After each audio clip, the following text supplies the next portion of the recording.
Time.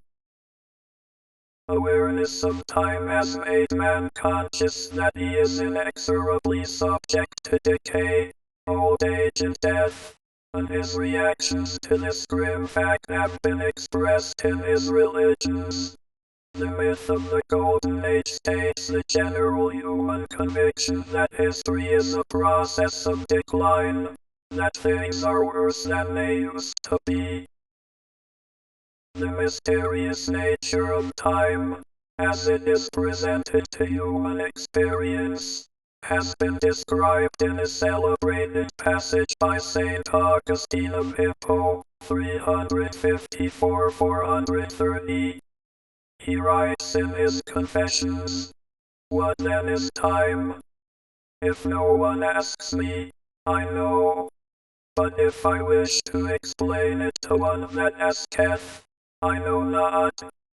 Yet I say boldly, that I know that if nothing passed away, time past were not, and if nothing were coming into existence, a time to come were not, and if nothing existed, time present were not. These two times, then, past and to come, how are they? Seeing the past now is not, and that to come is not yet. But the present, if it were always the present, and never passed into time past, would surely not be time, but eternity." The enigma of time is of fundamental importance, for time is one of the two dimensions of our consciousness, the other being space.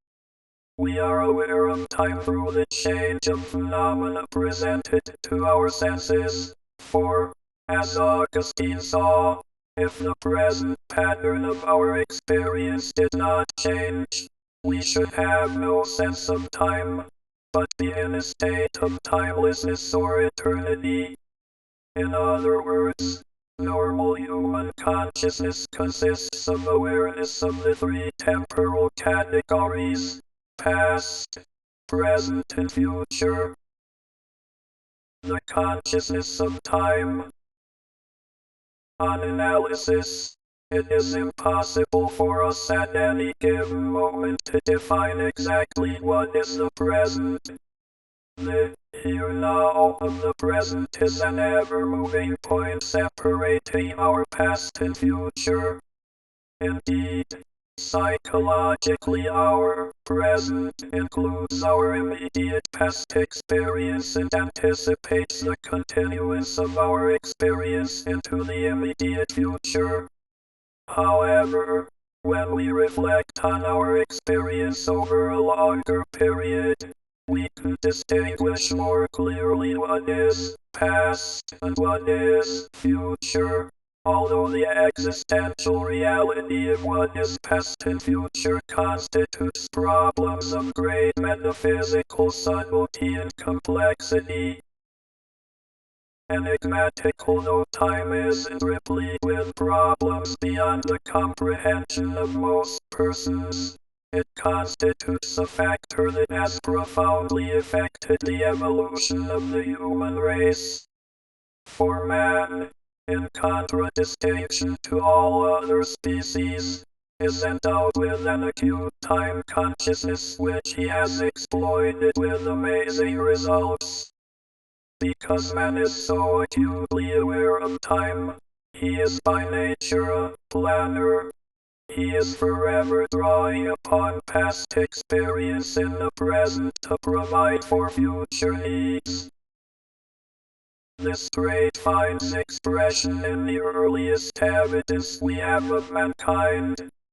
For the Paleolithic peoples were tool makers, and the making of a tool, for example, a stone axe, involves the anticipation of the future need of such an axe and busying oneself in the present to make it.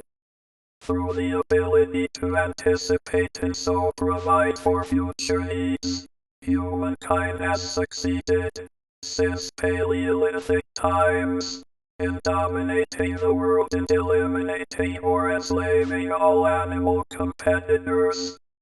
The complex scientific and technological civilization which we now enjoy is a sophisticated product of our time sense, and its range is enormous.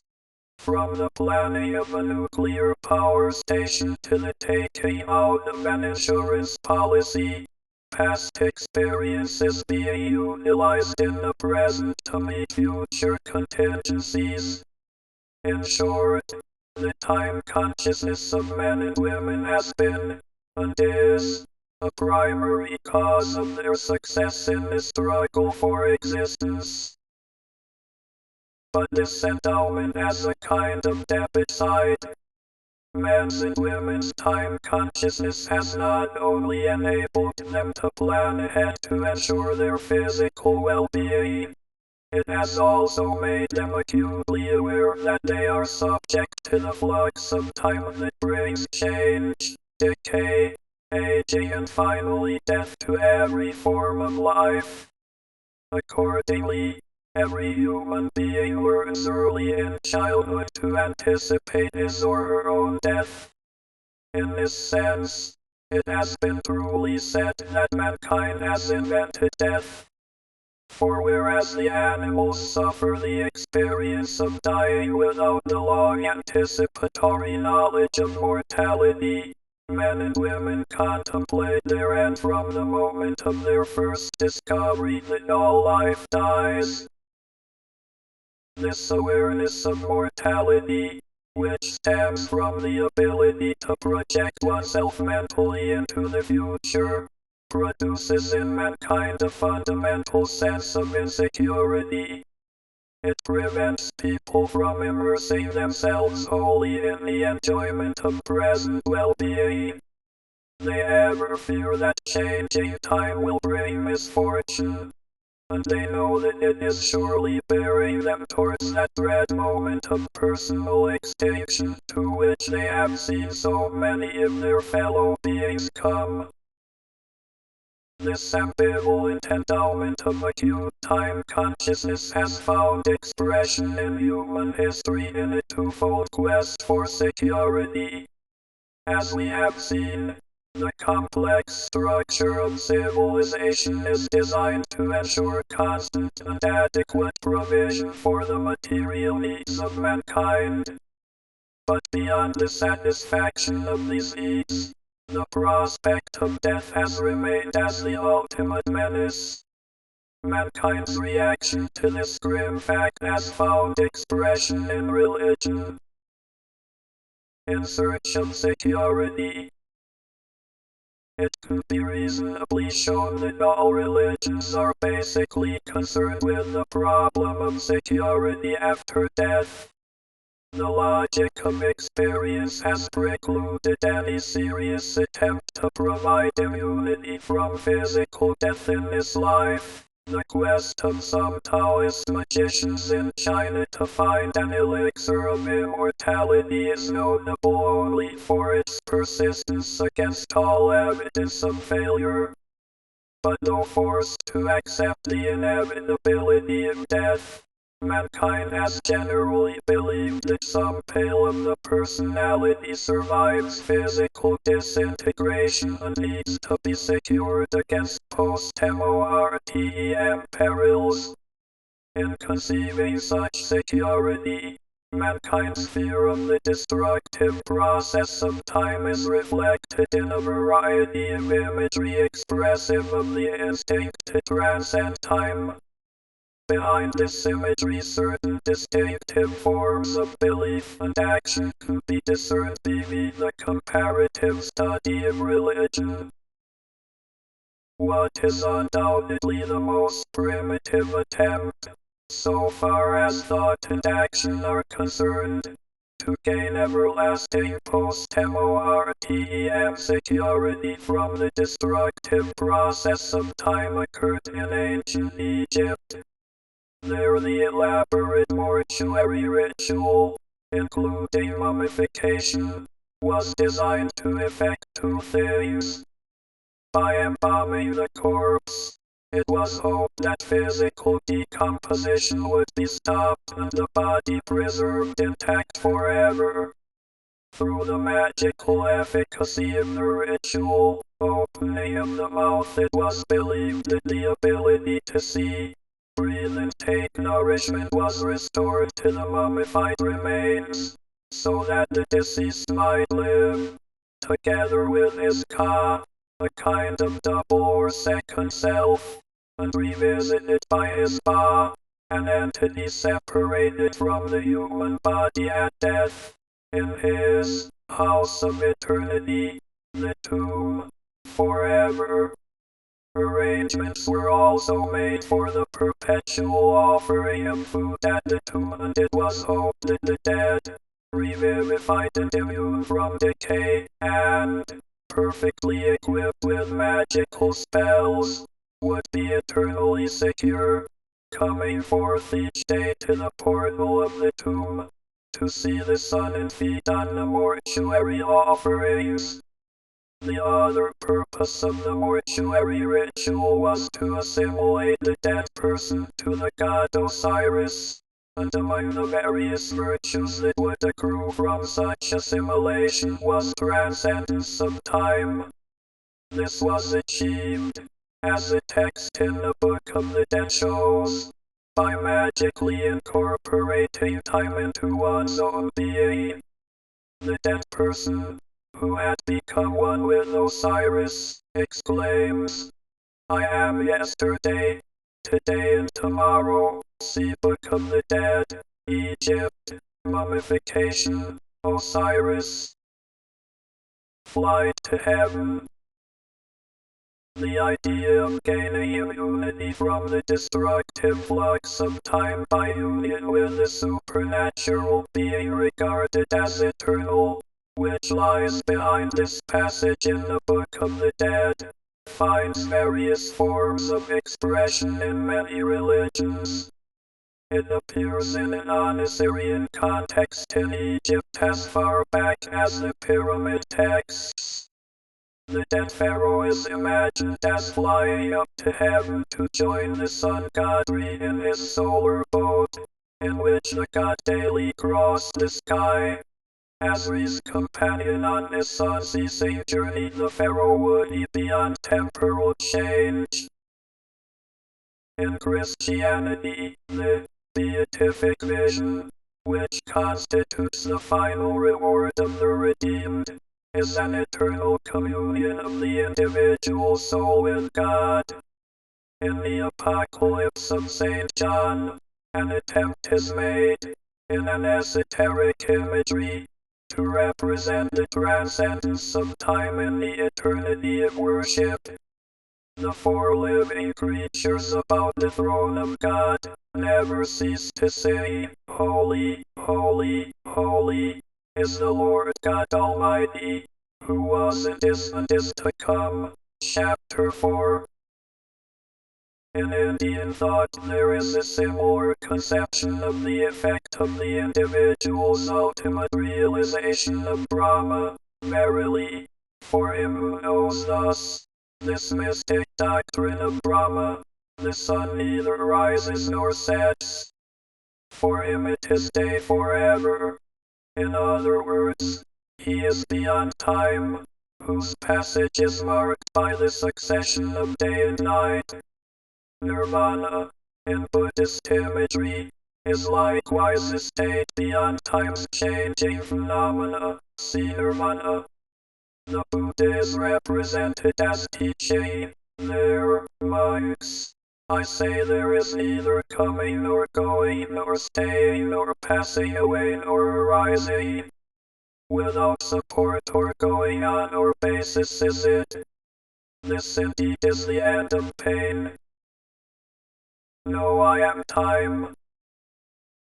Concern about time has not only expressed itself in religion by imagining states of beatitude beyond its range. Since man is so disturbingly aware of his subjection to time in this world, His religions reflect his preoccupation with its nature and the significance of its operation throughout the universe. This preoccupation has led to the deification of time among some peoples. The rich imagery of Hinduism provides examples that are both impressive in their dramatic portrayal and significant in their theological implication. In the famous Bhagavad Gita, which is one of the foundational documents of Hinduism, the god Vishnu, in his form of Vasudeva, is equated with time. See Bhagavad Gita. Vishnu. This aspect of Vishnu is revealed in the culminating vision given to the Prince Arjuna. At first Vishnu had revealed himself as the creator and sustainer of the world. This was a revelation of the beneficent providence of the deity. Arjuna was impressed, but feeling that he had not seen all, he asks that the full revelation he made. His request is granted, but he is appalled by what he then beholds.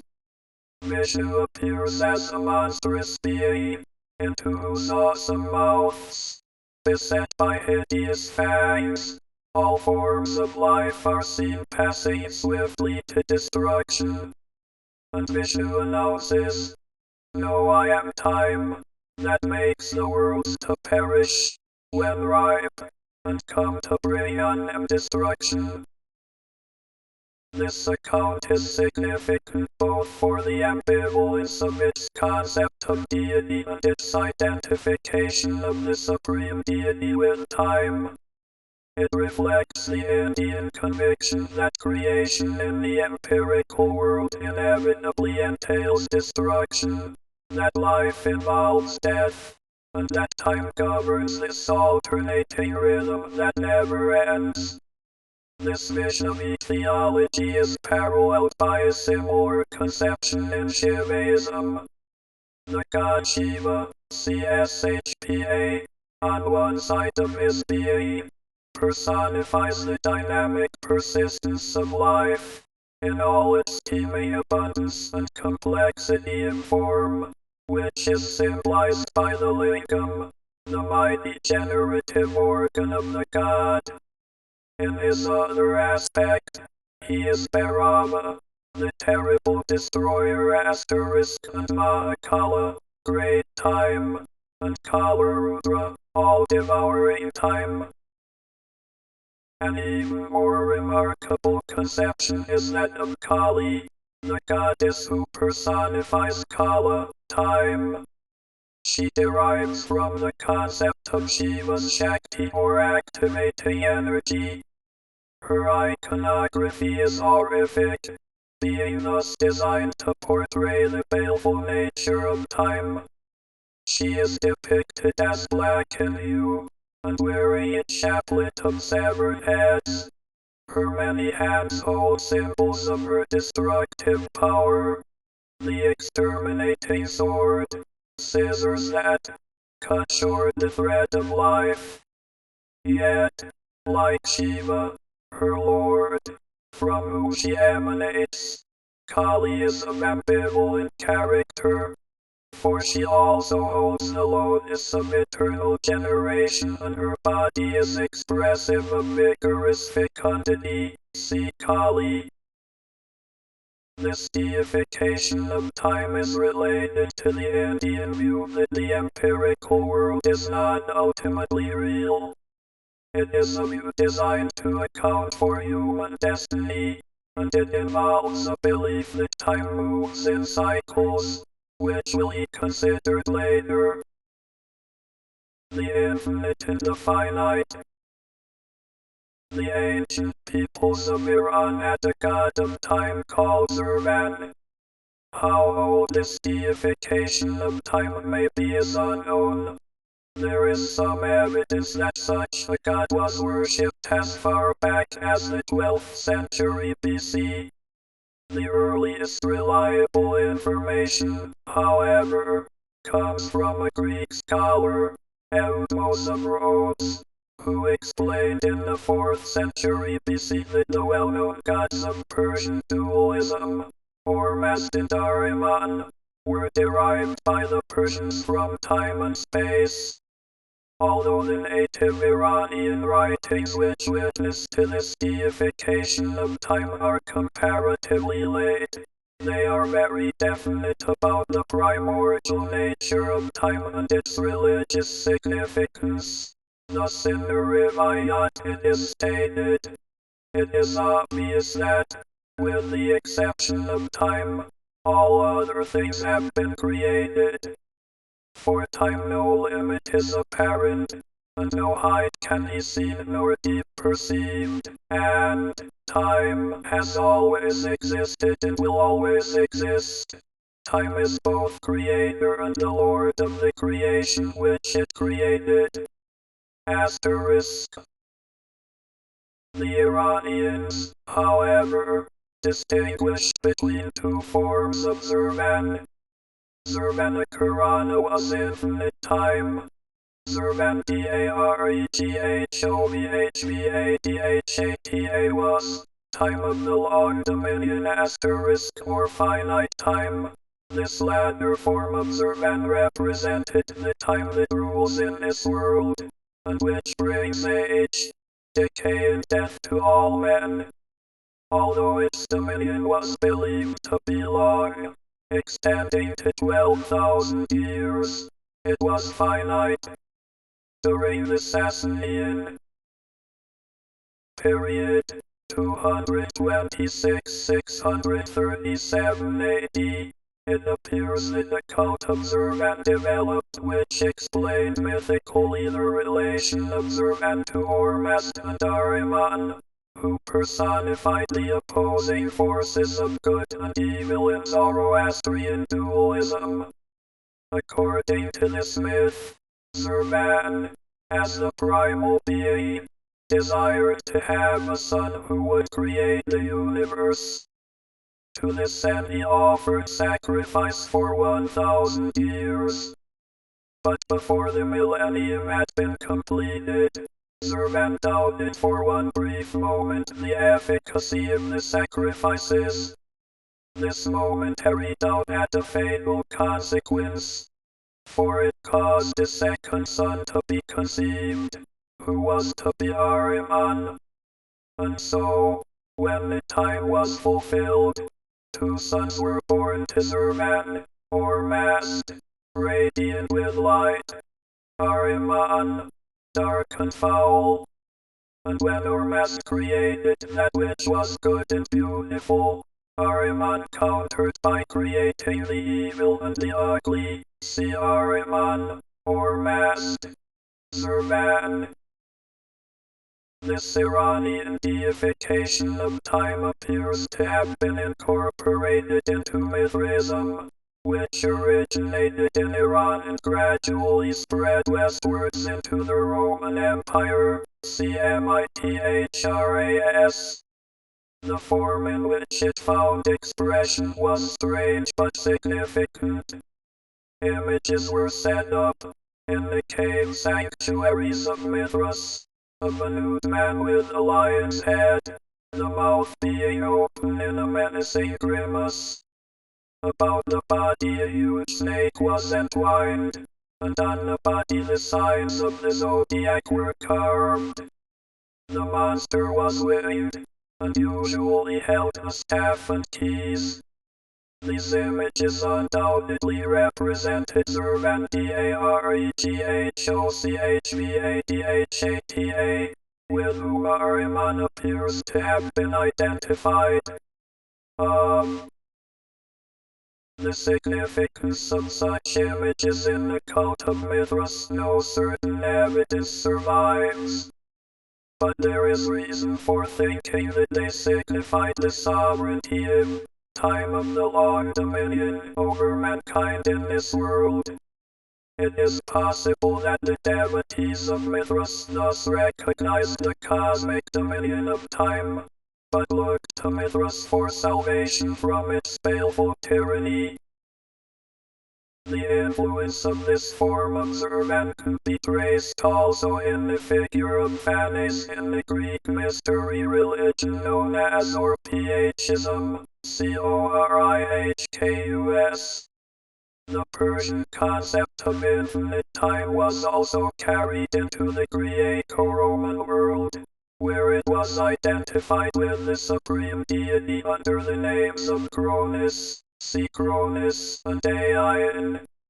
In Egypt, the cult of Cronus was closely associated with that of Serapis, Scrapus, and, according to the Latin poet Macrobius, the cult image of Serapis in Alexandria symbolized this connection with time in a curious way.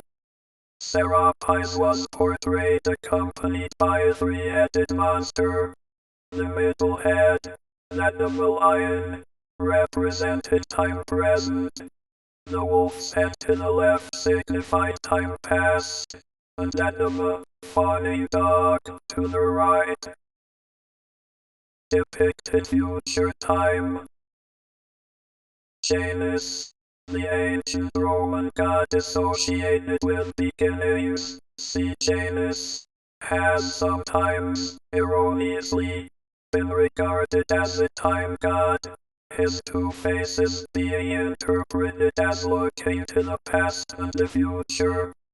So far as the Romans did deify time, it was in the form of the aeternitas, which derived from the Alexandrian concept of aeon. The most notable depiction of the aeternitas is in a bas-relief which adorns the base of the column of the Emperor Antoninus Pius in Rome. The aeternitas is represented as a heroic male figure, nude, with eagle's wings, and holding a serpent-encircled globe in his left hand. He bears the dead emperor and his wife Faustina to heaven. The sorrowful weary wheel. In contrast to these personifications of time, in other religions time has been regarded as an impersonal cyclic process, to which all life in this world is subject and obliged to conform. This view of time is linked with the idea of metempsychosis, or the transmigration of souls. It forms a basic concept of Hinduism and Buddhism, of Orphiacism and some forms of Gnosticism. The impression that time is cyclic in its movement, and unceasingly reproduces the same pattern of events, is an obvious deduction to make from natural phenomena. The succession of day and night, the rotation of the seasons, and the movements of the heavenly bodies, all suggest that time moves in cycles. This view has sometimes led to a cynical evaluation of life such as finds expression in the well-known verses of the Book of Ecclesiastes, L.9-10. What has been is what will be, and what has been cloned is what will be done. And there is nothing new under the sun. Is there a thing of which ill is said? See, this is new. It has been already, in the ages before us. But it has been in connection with the idea of the transmigration of souls that the cyclic pattern of time has been most impressively utilized. The Indian sages taught that the individual self or Atmanti, by mistaking the phenomenal world for reality and becoming attached to it, is involved in the stream of time. By the process of samsara or rebirth, the Atman is continually reincarnated in this world in a form determined by its previous actions or karma, see karma. Hence it becomes subjected to an unceasing process of births and deaths, with all their attendant pain. to emphasize the unending misery of such existence and impel the self to seek salvation. India thinkers invented an elaborate chronology based on the cyclic nature of time. A Mahayuga was conceived, a period of 12,000 years. These were reckoned as years of the gods, each being equal to 361 human years. 1,000 of such Mahayugas made up one Alpa, which represented one day in Brahma, and that one day spanned the whole period from the creation of the world to its destruction. On the dawning of the next day, Brahma creates the world anew, and the dreary wheel of existence begins to turn for another kalpa, through which the unenlightened soul is doomed to a further succession of births and deaths. Both Hinduism and Buddhism claim to provide ways of salvation from this sorrowful weary wheel asterisk of time. The expression, sorrowful weary wheel, actually comes from an Orphic text. For a similar view of the fate of the uninitiated soul was held in ancient Greece by the members of the Pythagorean and Orphic mystery cults. Plato also conceived of the errant soul as having to endure a series of incarnations for 10,000 years before it could return to its former state of happiness. Until mysterious philosopher and poet Empedocles tells of having for thrice 10,000 seasons asterisk wandered far from the blessed, being born throughout that time in the form of all manner of mortal things, and changing one baleful path of life for another. For those who thought thus, salvation was to break out from time's inexorable process, or, as it is eloquently phrased on an Orphic grave tablet by one who thought that he had achieved deliverance, I have flown out of the sorrowful weary wheel. I have passed with eager feet to the circle desired. Time's winged chariot. To believe that the course of time is cyclical has been the more common view. But the idea that time's movement is linear has been a basic concept of four great religions: Zoroastrianism, Judaism, Christianity, and Islam. Both Judaism and Christianity, and the Islamic view, has essentially followed the same pattern. Equate the process of time with the unfolding of the purpose of God. This view finds expression in the Old Testament in what is virtually a philosophy of history. The main theme is the gradual revelation of Yahweh's providence for Israel, which starts with the call of Abraham, Genesis chapter 22. Christianity took over this interpretation of the temporal process, but adapted it to its own recognition of Jesus of Nazareth as the promised Messiah and of the Church as becoming the true Israel, consequent on the rejection of Jesus by historic Israel. From these basic notions there was gradually evolved the great synthesis of medieval Christianity, in which the destiny both of mankind and of its individual members were related in a time scheme that commenced with the creation and would end with the second coming of Christ. The theme of this cosmic drama was the redemption of mankind after the fall of its original parents, by the vicarious sacrifice on the cross of the incarnate Son of God.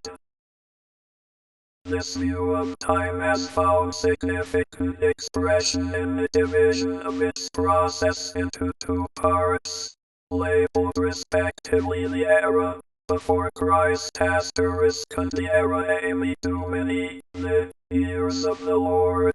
In medieval iconography, the end of life was symbolized by the catastrophic destruction of the world, and its replacement by a new and eternal order, CNOF the world. But the most impressive statement, as it is also the most concise, of the Christian view that God incorporates and transcends time is surely given in Revelation, chapter 22, when the glorified Christ is represented as saying, I am the Alpha and the Omega, the first and the last, the beginning and the end. It is interesting, in conclusion, to notice briefly the evolution of the idea of Father Time. The Christian view of God precludes any deification of time, but it did not prevent its personification.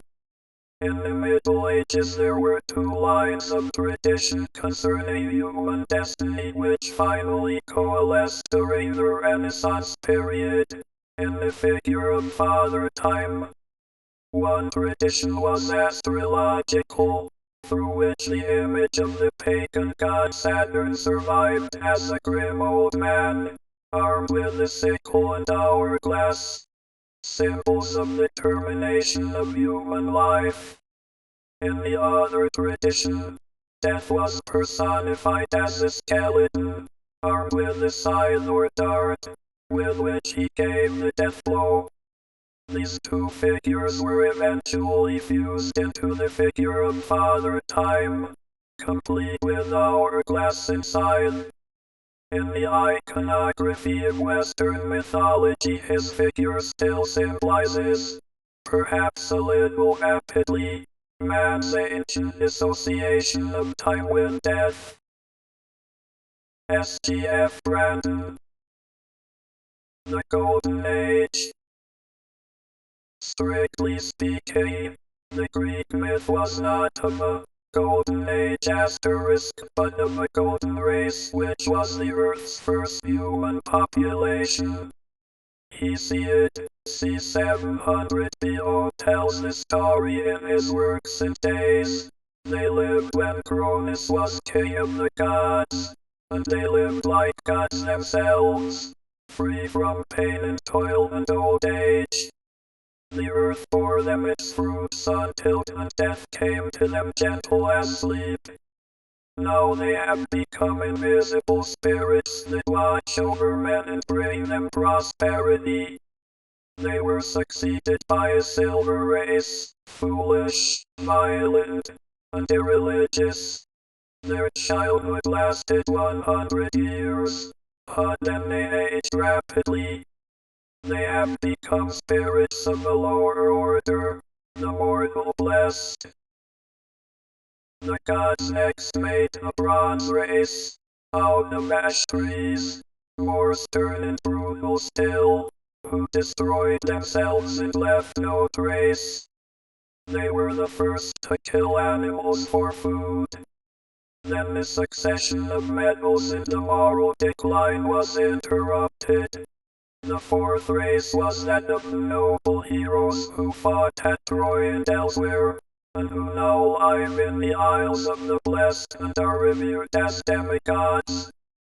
But now we have an iron race, who are doomed to toil, suffering, and eventually destruction, as their wickedness increases and children begin to be already gray-haired at birth. The metal names do not have a single consistent significance. Of the bronze race, Hesiod says that their armor, tools and houses were of bronze, for there was no iron then. This evidently represents a memory by the Bronze Age of our archaeologists, which in Greece gave way to the Iron Age about 1100 BC. At the same time, the Iron Race's name is appropriate to its inhumanity, while gold and silver join up with bronze to form a scale of absolute value. Iron, however, ranked as a precious, not a base metal. Thus the myth represents a compromise between abstract theory and a genuine memory of the past. The conflict shows itself again in the way the heroic age is accommodated between the bronze and iron races. It has often been assumed that Hesiod was adapting a mythical scheme in which there were 4 races instead of 5: gold, silver, bronze, iron, each worse than its predecessor. It may have been of Oriental origin. Medieval Persian texts, which certainly contain some ancient material, tell how Zoroaster saw in a vision a tree with 4 branches, of gold, silver, copper and iron, and Ahura Mazda explained to him that these were the 4 kingdoms of Iran that were to succeed one another, each worse than the last. We recall, too, Nebuchadnezzar's dream in the Book of Daniel, Chapter 2, in which 4 successive kingdoms are represented by the gold, silver, brass, and iron and clay parts of an effigy in human form. The metal symbolism has been thought to point to Babylon, where alchemy was practiced early and metals were assigned to each of the planets. In India, there developed a theory of 4 world ages, of advancing badness and decreasing length, associated with different colors of Vishnu, though not with metals. Here too the last stage is characterized by encroachment of old age upon youth. Hesiod's poem has a double theme, honesty and industry. The myth serves to show how human morality has declined from a perfect state, and also how it has become necessary to work for a living as the earth has withdrawn her bounty. In the time of the Golden Race, righteousness went together with leisure. The general conviction of mankind that the times are growing worse, that today's men are inferior to yesterday's, here finds systematic expression. The details of the idyll follow from a negation of all that is most bothersome at the present day: toil, pain, war, want, worry, old age. Even the residual guilt over animal sacrifice is purged away in the recollection of the time of innocence when men lived in amity with each other and their fellow creatures. The statement that Cronus was king may be connected with the fact that he presided over a summer festival at which conditions approached those enjoyed by the ideal race. The philosophers, later Greek and Roman accounts all derive ultimately from Hesiod, but show a perspective that gradually changes with the times. Philosophers and moralists constructed their own accounts of the development of human society. Reflection and observation of more backward peoples brought a new awareness of the fact of technical progress. In 5th century BC accounts, the blessed vegetarians of the earliest stage have been replaced by shivering cave dwellers subsisting on acorns and whatever else they can find. So far from declining, on this view, man's state has constantly improved. This has little in common with Hesiod's picture, and at first there was no attempt to reconcile the two. Plato more than once makes use of Hesiod's metal races, adapting them freely in myths of his own.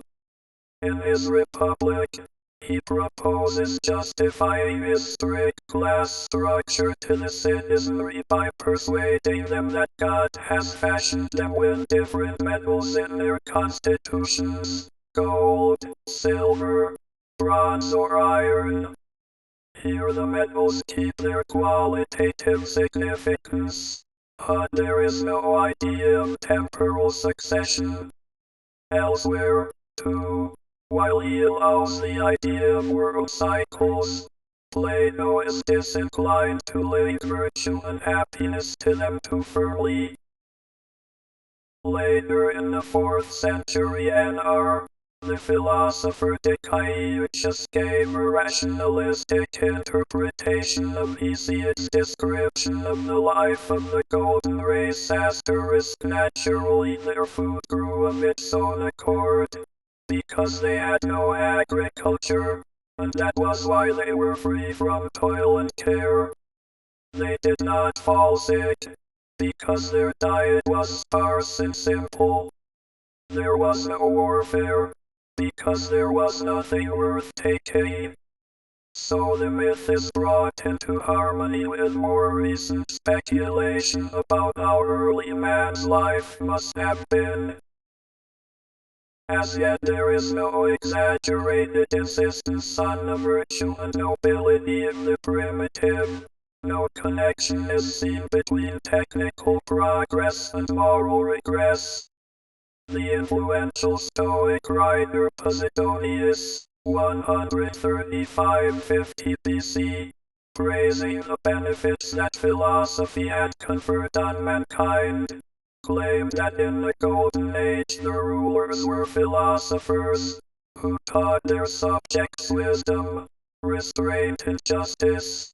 Besides providing for their wants, it was the passing of power to tyrants that brought about the decline and the need for laws. But the philosophers remained active as makers of these laws, and in developing the arts and crafts. Is when we pass to Rome that we find the golden race turned into a golden age as a result of the ambivalence of the Latin word ioculum. Other new developments can also be explained from Roman conditions. The myth is given political applications. In his famous 4th Eclogue, 40 BC, Virgil announces that the wheel has come full circle, and that the return of the Golden Age is imminent. Within 20 years or so, he says, the earth will become generous again, fruit and crops will grow of their own accord, honey will run from the oaks, the snake will bite no more, warfare and commerce will disappear. The sheep will even grow colored wool to save us dyeing it artificially. Obviously Virgil did not believe all this literally, and it is hard to say what he meant by it, but later, in the Aeneid, it becomes the reign of Augustus that he celebrates as the new golden age. His enthusiasm was sincere, but he was setting a bad precedent. To speak of this golden age one became a commonplace in the art of emperor flattery. Freedom of the primitive. Virgil has a new concept of the connection between the end of the golden age and the growth of civilization. In the Georgies, he explains that Jupiter put a stop to the life of ease in order to stimulate mankind to resource and discovery, and so that his kingdom should not bask in torpor asterisk. Deprived of automatic sustenance, they were forced to find out how to grow crops, strike fire from the Hind, navigate, hunt, saw wood. Harsh necessity was the mother of invention. This favorable view of human progress was soon to both challenged. The complexity of life in the big city, and the diversity of luxury and ostentation that flourished there, increasingly provoked the censure of moralizers and satirists. Hence the advances of material civilization finally came to be identified as the symptoms and concomitants of moral degeneration. Seneca, 60 AD, voiced the opinion that it was better to live in caves and hollow trees than in towering tenements that threaten to collapse, with locking doors that can only encourage avarice. The primitive's freedom was more valuable than our pastry cooks and ornamental ceilings. Man's essential needs can be easily satisfied in simple ways. Thus mankind is made fully responsible for its own fall. It was not the God's will or the exhaustion of nature that put an end to the Golden Age, but man's folly. M.L. West. Living backwards. Alice was just beginning to say there's a mistake somewhere when the Queen began screaming, so loud that she had to leave the sentence unfinished. Oh, oh, oh, shouted the Queen, shaking her hand about as if she wanted to shake it off. Asterisk, my fingers bleeding. Oh, oh, oh, oh. Her screams were so exactly like the whistle of a steam engine that Alice had to hold both her hands over her ears. What's the matter?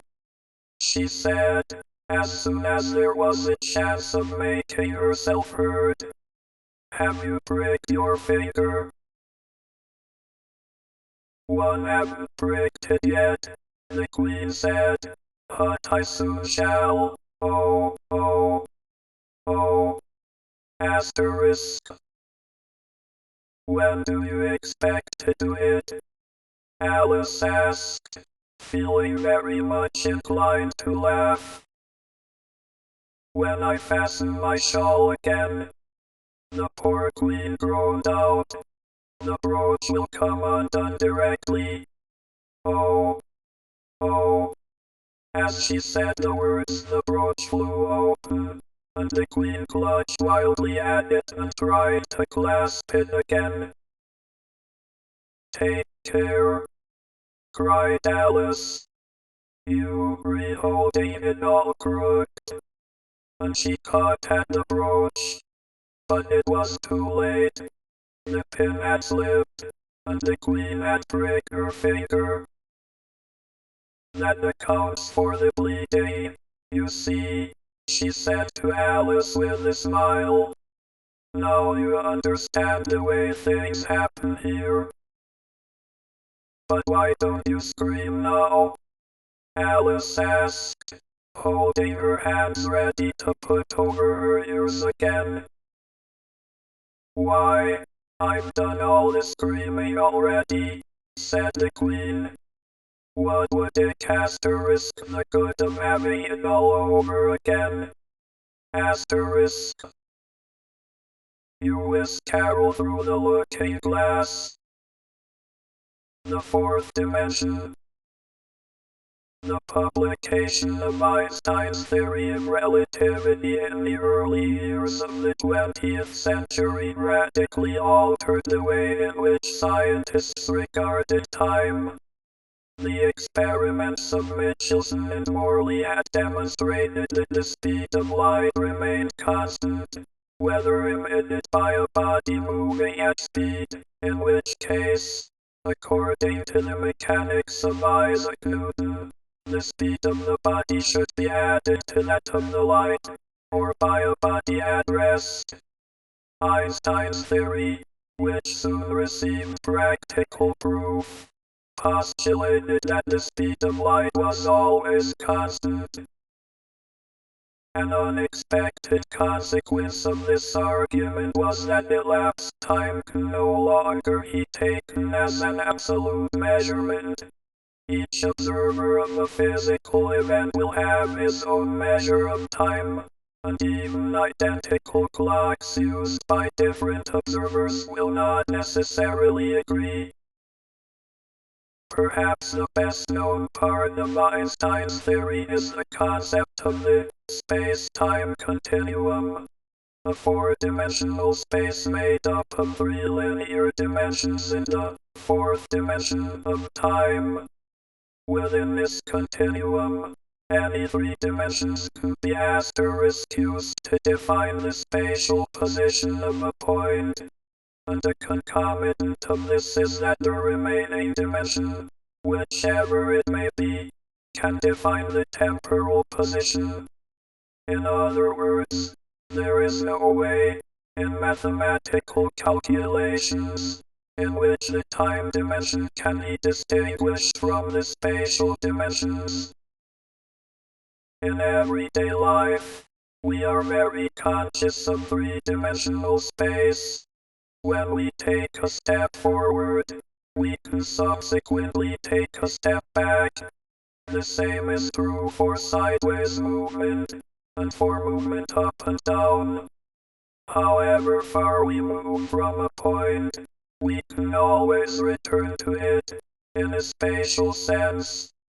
Why should the same not be true of time, which, in theory, is indistinguishable from the other linear dimensions? It was the distinguished logician Kurt Gödel who first showed, in 1949, that traveling backward in time was theoretically possible according to Einstein's equations. This presented him with a logical absurdity. As he put it, it enables one, e.g., to travel back into the near past of those places where he himself has lived. There he would find a person who would be himself at some earlier period of his life. Now he could do something to this person which, by his memoir, he knows has not happened to him. Modern physicists have seized on this absurdity as justification for their dismissal of time travel as impossible. They appeal to our common sense, not always a wise thing to do in the light of current developments in theoretical physics, and bolster their argument with recourse to the second law of thermodynamics, which can be briefly summarized as, disorder always increases.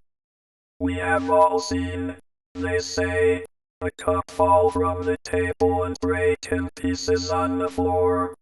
We have never seen the pieces rise from the floor and reassemble themselves on the table. The breaking cup results in a dissipation of energy, the energy that held the cup together upon the table, and a resultant decrease in order, from the ordered shape of the cup to a pile of disordered pieces.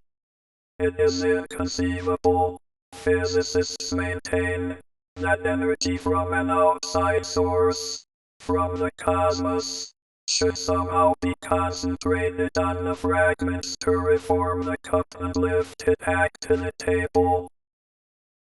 The arrow of time. From this argument has developed the concept of time's arrow, a concept that accords with our everyday experience that time appears to move inexorably in one direction, from the past to the future. Yet there are innumerable people who claim to be able to observe events in the past and the future. Are they deluded? Do they physically transport themselves through time?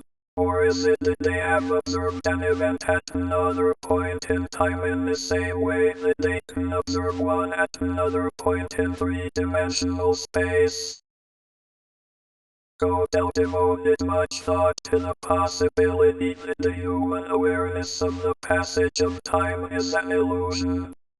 In, for remark on the relationship between relativity theory and idealistic philosophy. 1959, he wrote, "The existence of an objective lapse of time means that reality consists of an infinity of layers of now which come into existence successively.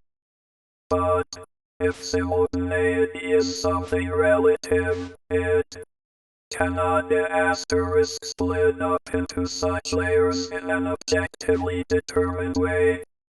Each observer has his own set of nows, and none of these various systems of layers can claim the prerogative of representing the objective lapse of time." In a later conversation with the mathematician and science fiction writer Rudy Rucker, Gödel put this argument another way. "The illusion of the passage of time," he said, "arises from confusing the given with the real. Passage of time arises because we think of occupying different realities. In fact, we occupy only different givens. There is only one reality." From this it is possible to argue that the absurdity Gödel observed in 1949 could be resolved. The observer who travels back in time and sees himself at an earlier date is only an observer. His frame of reference in the space-time continuum is different from that of this earlier self, and the two cannot interact. He cannot do something to this person which, by his memory, he knows has not happened to him. Since the cosmos as we observe it contains all linear measurements as we know them, from the smallest to the largest, there is no measurement outside the infinite universe. It is arguable that all time is also contained within it. In other words, all time, past, present and future, exists simultaneously, and our everyday illusion of the passage of time in one direction is perhaps due to our everyday inability to make observations in this fourth dimension. Physicists who insist upon the inexorability of time's arrow are happy to accept the theory that a subatomic particle can exist in two places at the same time. Could it not be that the particle is in one place, but at two simultaneous points in time? Extensions of this argument could go some way to account for the phenomenon of PK, see psychokinesis. Experiment with time. The aeronautical engineer, designer of Britain's first military aircraft in 1906-7, and philosopher J. W. Dunn, 1875-1949, devoted much of the latter part of his life to considering the problem of time.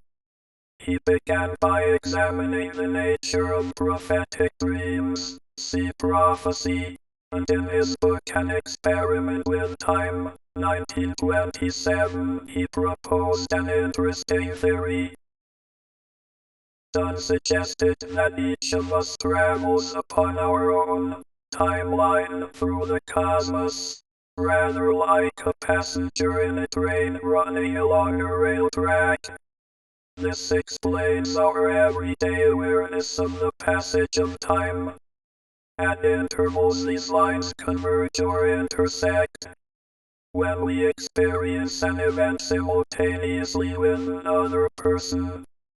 But, much as someone could put his head out of the train window and see something that has already passed, or something up the track ahead, we can, given the right conditions, experience not only an event that has already happened, but an event that is yet to come.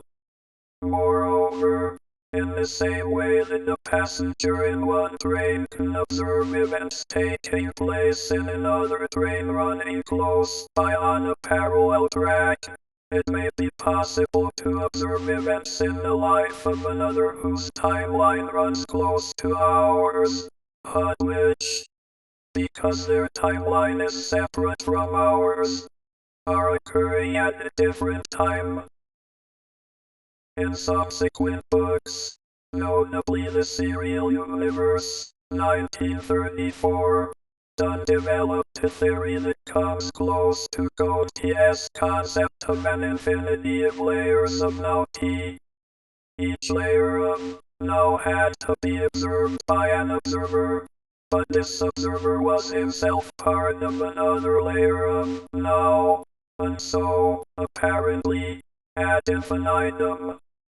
Dunn did not put it in so many words, but it seems to be implied that the ultimate observer of all these layers of reality could be nobody else but God. Dunn's theories have been largely neglected by later philosophers, but an interesting point remains. In experiments with Zener cards, see extrasensory perception, the subject was required to forecast the order in which 25 cards were selected, but it was not customary, at the end of each experiment, to inform the subject what the actual order of cards was. At least one critic pointed out that this made it much harder for the subject to forecast the correct order, since it did not constitute an event on his timeline but only on that of the experimenter. And, after all this, is physical time travel a possibility or not? Can the time traveler change trains? The American theoretical physicist John Wheeler was the first to show that certain solutions of Einstein's equations allowed for the existence of wormholes which could connect distant parts of a single universe, or even what would otherwise be separate universes. In the development of this theory, a traveler who passed through a suitable wormhole could fetch up at the same place in his past or future. The apparent drawback, if classical Newtonian, or even Einsteinian, mechanics apply, is that the wormhole, analogous to a black hole, would be pinched so tightly at its middle that the traveler would be crushed to death. However, three cosmologists, Michael Morris, Kip Thorne and W. J. Urtsever, have recently, 1988, suggested that, if allowance is made for quantum theory, it is possible that this disaster could be averted. The possibility of such a wormhole was exploited by Carl Sagan in his Science FLCTION novel Contact, 1986. But, so far, all is speculation. Further reading. S.G.F. Brandon, History. Time and Deity, Manchester University. Press, 1965. J. Foreman. The Mask of Time. The S Mystery Factor in Time-Slips F Precognition J in Hindsight, MacDonald and James, 1978. J. J. Gribbin, Time Warps, Clay Court, 1979, p. T. Landsberg ed. The Enigma of Time, Adam Hilger, 1984. Peter Coveney and J. Roger Highfield, The Arrow of Time, W. H. Allen, 1990. Martin Gardner, The Ambidextrous Universe, Basic Books, 1964. Stephen Hawking, A Brief History in Time, Phantom, 1988. C. H. Hinton, Selected Writings, Dover, 1980. Rudy Rucker, The J. Fourth Dimension, and How to Get There, J. Ryder, 1985. Man can never escape from death, and from early childhood he learns to anticipate his own end. He knows that time is bearing him towards that dread moment of personal extinction which he has seen come to so many of his fellow beings. Asterisk above left, inexorable fate above right. Time changes, and we change with it. Both engravings from the 16th century book Viaci Emblemata. The Timeless Gods. All we wax old and wither like a leaf. We are outcast, strayed between bright sun and moon. Our light and darkness are as leaves of flowers, black flowers and white, that perish, and the noon as midnight, and the night as daylight hours.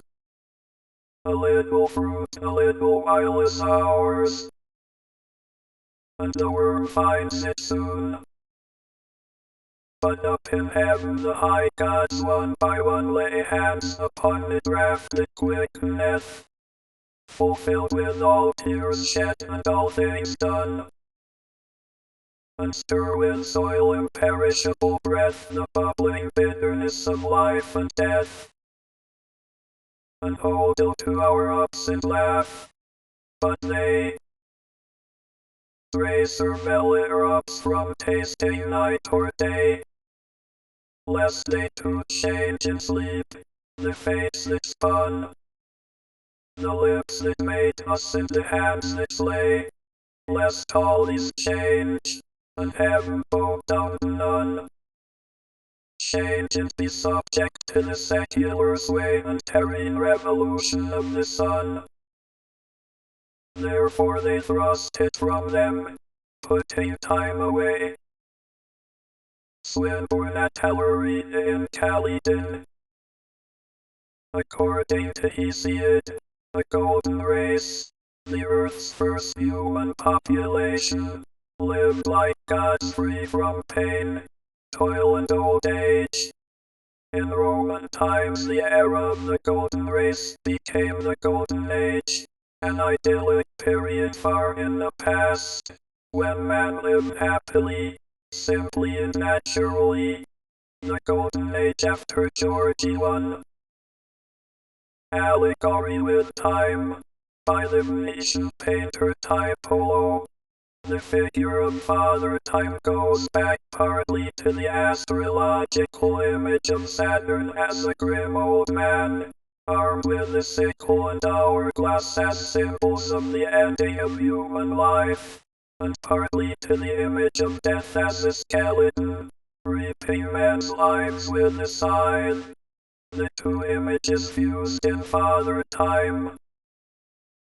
Riding into the future, I took the starting lever in one hand and the stopping one in the other, pressed the first, and almost immediately the second. One seemed to reel. I felt a nightmare sensation of falling, and, looking round, I saw the laboratory exactly as before. Had anything happened? For a moment I suspected that my intellect had tricked me. Then I noted an asterisk clock. A moment before, as it seemed, it had stood at a minute or so past 10. Now it was nearly 3:30. One drew a breath, set my teeth, gripped the starting lever with both hands, and went off with a thud. The night came like the turning out of a lamp, and in another moment came tomorrow. 11. G. Wells, The time machine. A formula for travel. What form could this projected time travel take? Let us consider the mathematics of wave mechanics in the three spatial dimensions. Seen in the context of Cartesian coordinates, multiplying a linear dimension by -1 will reverse its direction. Multiplying it by the square root of -1 will rotate it through 90 degrees, thus converting it to another dimension. Within the four-dimensional continuum, therefore, theoretically it should be possible to apply the same mathematics to the linear dimension of time. From the Greek tropo, meaning turn or movement, and the scientific symbol for time, t, Decanuiller has dubbed this theoretical possibility of travel through time asterisk trope. Many and Brothers Zero Tempora. Engineer J.W. Dunn, whose analysis of prophetic dreams led to a theory of time.